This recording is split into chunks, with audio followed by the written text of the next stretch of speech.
সাইয়্যিদুল ইস্তিগফার, ক্ষমা চাওয়ার সবচেয়ে শ্রেষ্ঠ ভাষা আল্লাহুম্মা আনতা রব্বি।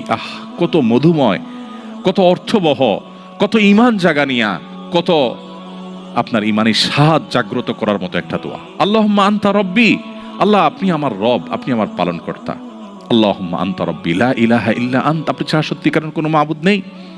ওয়া আনা আবদুক ওয়া আনা আলা আহদিকা ওয়া ওয়া'দিকা মাস্তাতা'তু, আমি আপনার গোলাম, আপনার সঙ্গে আমার ওয়াদা রক্ষা করার আমি চেষ্টা করি, মাস্তাতা'তু, যতটুকু সম্ভব হয়।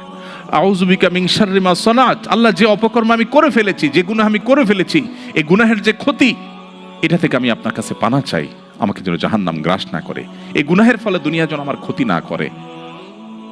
আউযু বিকা মিন শাররি মা সানাত আবুউ লাকা বিনি'মাতিকা আলাই, আল্লাহ আপনি কত নেয়ামত দিয়েছেন আমাকে, কত মানুষ কত কষ্টে আছে, আমাকে কত সুন্দর লাইফ আপনি দিয়েছেন।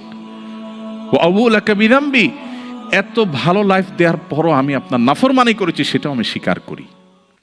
ফাগফিরলি, অতএব আপনি আমাকে ক্ষমা করে দিন। ফাইন্নাহু লা ইয়াগফিরুয যুনুবা ইল্লা আনত, কারণ আপনি ছাড়া আর কেউ ক্ষমা করে না। ভাইরা আমার, আল্লাহর কাছে চোখের পানি ফেলে সিজদায় গিয়ে একটু মাঝে মধ্যে একটু চোখের পানি ফেলে দোয়া করে কেঁদে কেটে দেখবেন, আল্লাহর কসম পৃথিবীর কোনো কিছুতে এত স্বাদ নেই আল্লাহর কাছে ক্ষমা চাওয়ার যে স্বাদ। কারো কাছে ক্ষমা চাইলে ভালো লাগে না।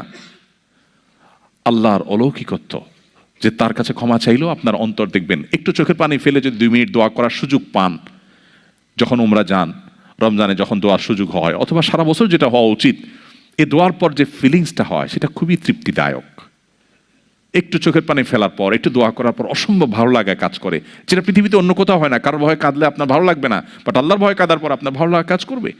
সো এই প্র্যাকটিস আমাদের হওয়া উচিত নিয়মিত। আল্লাহ আমাদের তৌফিক দান করুন।